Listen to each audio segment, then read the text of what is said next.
Buddy, welcome back to SK1 and we're back again with JEE and NEET का syllabus and since हम लोगों ने अब fluid mechanics entirely cover कर लिया है and now what we are going to discuss is about elasticity. So first of all I'll start with the introduction of elasticity and basically elastic objects कुछ ऐसे kind के objects होते हैं जिन्हें हम जब stretch या फिर कंप्रेस या फिर स्क्वीज़ करते हैं तो उनकी शेप साइज़ या वॉल्यूम तो चेंज होती है लेकिन फोर्स हटाने के बाद वो अपनी ओरिजिनल शेप साइज़ या वॉल्यूम में वापस आ जाते हैं। सिंस अभी तक आपने रिजिड बॉडीज़ के बारे में पढ़ा होगा रोटेशनल मैकेनिक्स में which are really good examples but remember good idealisations, क्योंकि रिजिड बॉडीज़ आइडियलाइज्ड मटेरियल्स होते हैं, आइडियलाइज्ड बॉडीज़ या सिस्टम्स होते हैं या फिर you can call idealised models as a whole होते हैं। रिजिड बॉडीज रियली में प्रैक्टिकल नहीं होते क्योंकि कोई भी ऑब्जेक्ट आप देखो, रिजिड बॉडीज क्या है? ऐसे ऑब्जेक्ट्स जिन पे आप फोर्स लगाओ, उन्हें स्क्वीज करो, उनका शेप डिस्टॉर्ट करने की कोशिश करो लेकिन कुछ भी उन्हें नहीं होता है, rather they maintain their shape by the restoring forces. लेकिन rigid bodies aren't real. Practical life में there are two kinds of bodies, एक होती है इलास्टिक बॉडीज एंड दूसरी होती है plastic bodies. We are going to discuss about them one by one. Elastic bodies कुछ ऐसी bodies होती हैं जिनके पास एक tendency होती है, they possess the tendency to retain their shape, size या फिर volume. यानी कि अगर आपने कोई भी इलास्टिक बॉडी पकड़ी एंड फिर उस पर आपने स्क्वीज़ किया या फिर उसे कंप्रेस किया या फिर स्ट्रेच किया तो जो भी करने के बाद उनके शेप साइज़ या वॉल्यूम चेंज हो जाता है लेकिन फोर्स हटाने के बाद आफ्टर रिमूविंग द फोर्स वो अपनी ओरिजिनल शेप साइज़ या फिर वॉल्यूम में वापस आ जाती हैं। वाइल जो दूसरी काइंड की बॉडीज़ होती हैं वो होती हैं plastic bodies. They don't possess this kind of tendency, यानी कि दे रिमेन, जब आपने उस पर कुछ फोर्स लगाया so they remain in their final state, वो अपनी ओरिजिनल सिचुएशन ओरिजिनल स्टेट में वापस नहीं आ पाते हैं। But I will tell you कि इलास्टिक बॉडीज़ भी कुछ स्पेसिफिक अमाउंट का फोर्स लगाने के बाद they also turn into plastic bodies, जिसके बाद उन्हें अपनी ओरिजिनल स्टेट या फिर इनिशियल स्टेट में ले आना is really practically very difficult task. It is impossible for the body to come into its original state by all itself. Rather हम लोग क्या कर सकते हैं कि एक्सटर्नली फोर्स लगा के अगर स्ट्रेच किया है तो कंप्रेस करके ओरिजिनल स्टेट में ला सकते हैं, but that is an really practical to again compress it since उससे वो बॉडी ब्रेक भी कर सकती है। So these are elastic bodies, plastic bodies और रिजिड बॉडीज़ क्या होती हैं? Again they are only idealised models. अब हम लोग इलास्टिसिटी से रिलेटेड कुछ टर्म्स देख लेते हैं। पहले हम लोग देखेंगे अबाउट स्ट्रेस। स्ट्रेस क्या होता है उसके लिए I will consider 3 situations, one by one हम लोग सिचुएशंस कंसिडर करेंगे एंड उसके लिए stress, strain and the modulus of elasticity की डिस्कशन करेंगे। स्ट्रेस क्या होता है बेसिकली उसको डिफाइन करने के लिए I will take a good example, indeed a very good example, जो कि एक रिजिड रॉड का है। Again this is an rigid after all, एक रादर रॉड का है विच इज़ एक्चुअली इलास्टिक। अगर इस रॉड पे हम लोगों ने दोनों साइड से फोर्स F एक्सर्ट किया and I am exerting equal amount of forces in the opposite direction on the opposite ends of the rod, मैं यहाँ पे 2F एंड यहाँ पे F क्यों नहीं लगा रहा हूँ? क्योंकि अगर मैंने यहाँ पे 2F एंड यहाँ पे F लगाया सो इस पे net force of F amount की इस डायरेक्शन में होगी जिसकी वजह से बॉडी इस डायरेक्शन में एक्सेलरेट कर जाएगी, जो कि हमें नहीं चाहिए। रादर हमें क्या करना है कि इस बॉडी को एक्सेलरेट कराए बजाय हमें क्या करना है कि इस बॉडी की लेंथ को इंक्रीज़ करना है कि अगर इसकी ओरिजिनल लेंथ L थी तो final length L plus delta L हो जाएगी। That is what we have to do. इसी को माइक्रोस्कोपिक लेवल पे समझने के लिए what we can do is हम लोग कुछ ऐसा काइंड का एग्जांपल ले सकते हैं which really seems like a cube. एक क्यूब के शेप में that is this kind of thing जो कि एग्जिस्ट करता है ऑन द मॉलिक्यूलर बेसिस। जो मॉलिक्यूल्स होते हैं वो कुछ इस काइंड के अरे में अरेंज्ड होते हैं, कॉल्ड द क्रिस्टलिन अरे। एंड जब हम लोगों ने equal and opposite amounts of force लगाए, यानी कि इस मॉलिक्यूल पे मैंने यहाँ पे फोर्स लगाया F एंड इस मॉलिक्यूल पे यहाँ पे फोर्स लगाया F, तो बेसिकली क्या होता है, इन मॉलिक्यूल्स के बीच एक अट्रैक्टिव फोर्स प्रोड्यूस होती है एंड ये attractive force is very much like spring force, जो कि प्रोपोर्शनल होती है टू द डिस्टेंस जिनके थ्रू हम इन मॉलिक्यूल्स को स्ट्रेच कर रहे हैं farther apart from each other.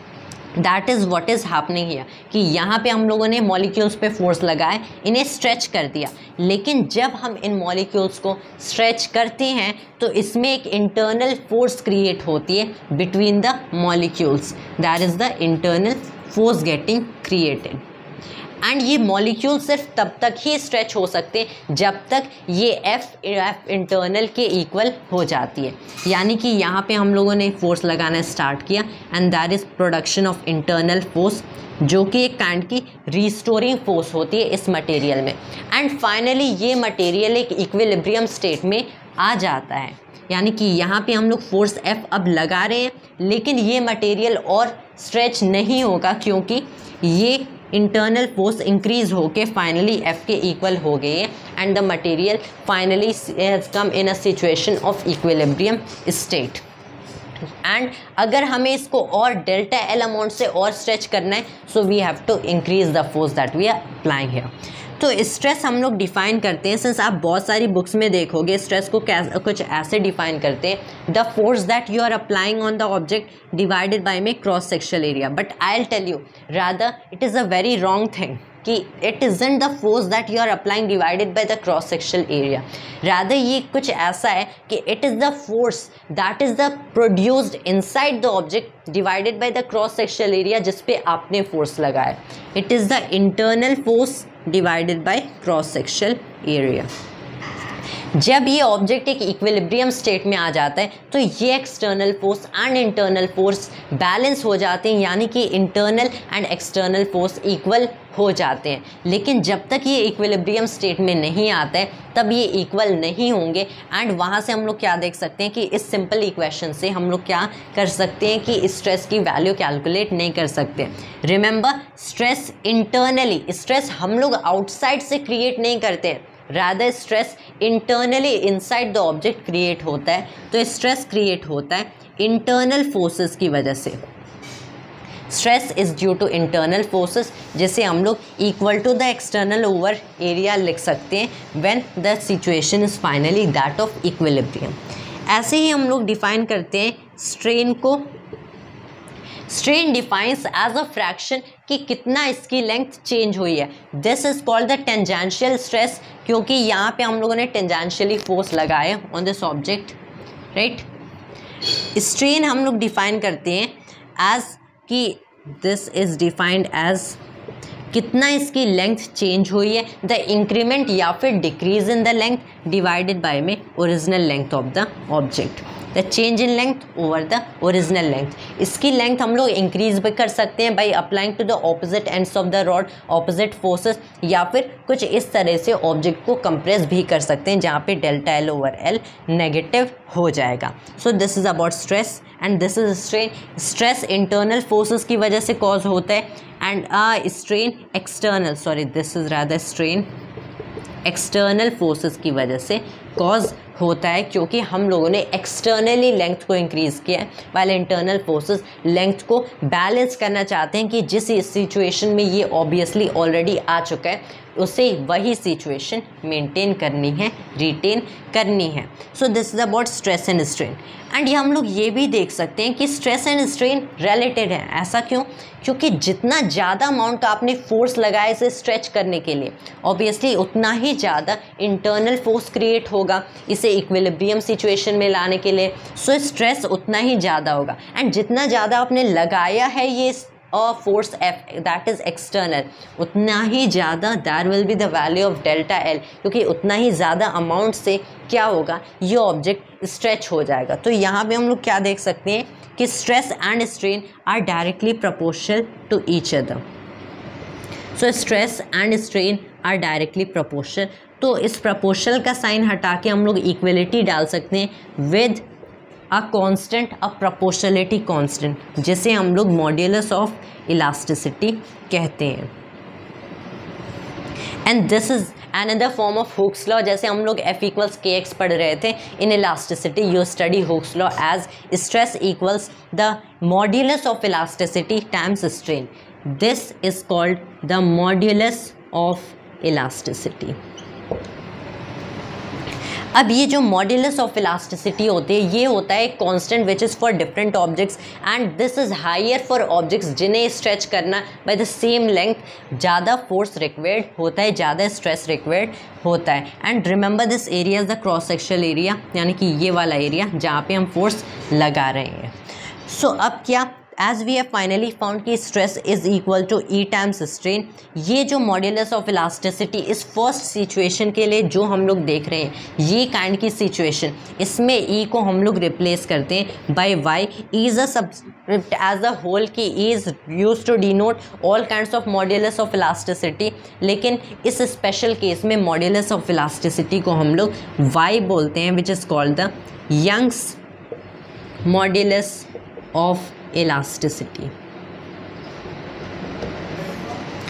And यहाँ पे यंग्स मॉड्यूलस ऑफ इलास्टिसिटी की वैल्यू क्या होगी, the stress divided by strain, यानी कि force by area over delta L by L, so which is F L over A delta L. This is the Young's modulus of elasticity. ये case special हम लोगों ने देख लिया। Will look at 2 more cases and उसके बाद will also study about a graph and then we can finally cover this entire chapter, since we'll try our best to cover the entire chapter in just a single shot. So first of all let me pause the video and rub all of it. अब जो next situation है वो है fluid से related. Since अभी तक हम लोगों ने फ्लूइड मैकेनिक्स में पढ़ा है कि बेसिकली क्या होता है, जिस भी ऑब्जेक्ट को हम लोग फ्लूइड के अंदर रखते हैं उस पर ऑल डायरेक्शंस ऑल साइड से प्रेशर एक्ट करता है। ये प्रेशर क्यों एक्ट करता है, ये इसलिए एक्ट करता है क्योंकि जो भी molecules are making up the fluid they are in their random motion, जो कि इस ऑब्जेक्ट के वॉल से स्ट्राइक करते हैं या फिर कंटेनर के वॉल से स्ट्राइक करते हैं एंड प्रेशर प्रोड्यूस करते हैं। तो हम लोग ये सिचुएशन देख लेते हैं जहाँ पे प्रेशर एक्ट कर रहा है, यहाँ पे दैट्स अ फ्लूइड जिसके अंदर हम लोगों ने एक ऑब्जेक्ट को रखा है। सिंस वी नो सारे डायरेक्शन से प्रेशर एक्ट कर रहा है, तो बेसिकली क्या होगा, इस ऑब्जेक्ट का वॉल्यूम डिक्रीज कर जाएगा। इनसाइड द फ्लूइड इसकी वॉल्यूम डिक्रीज कर जाती है by an amount delta V, या फिर more correctly since volume decrease हो रही है that is the negative delta V which we can place right here. तो यहाँ पे इस केस में जो हम लोग स्ट्रेस डिफाइन करते हैं, this is defined to be the pressure itself जो कि फ्लूइड इस ऑब्जेक्ट पे एक्सर्ट कर रहा है। The pressure itself is defined to be the stress that is force upon area and here is the perpendicular force, क्योंकि at every point of contact at every छोटा सा अमाउंट का area that is the force which is d F perpendicular on an area of d A which is perpendicular to the area of contact. बहुत ही छोटी values के लिए देखें, so this is D of F perpendicular over d A. इसी situation में हम लोग स्ट्रेन डिफाइन करते हैं as strain is defined as, since volume का यहाँ पे चेंज हो रहा है, so this is defined as delta V over V, या फिर मोर करेक्टली यहाँ पे हम लोग नेगेटिव का सिंबल भी डाल सकते हैं to show that there is a decrease in the amount of volume. And उसके साथ यहाँ पे हम लोग मॉड्यूलस ऑफ इलास्टिसिटी को डिफाइन करते हैं which is called the bulk modulus of elasticity. This is denoted by the symbol B which is again stress by strain, जिसको हम लोग यहाँ पे क्या लिख सकते हैं as the perpendicular force over area and times में that is V delta V, and here is the negative sign right here, यानी कि that is the stress divided by strain. This is the bulk modulus of elasticity. And अगर हमें stress and strain को relate करना है with the bulk modulus of elasticity, इसको कुछ ऐसे भी लिख सकते हैं कि F perpendicular over A equals negative B times में डेल्टा वी ओवर वी। इसको इस तरीके से भी लिखा जा सकता है। This is just the another form of expressing this equation.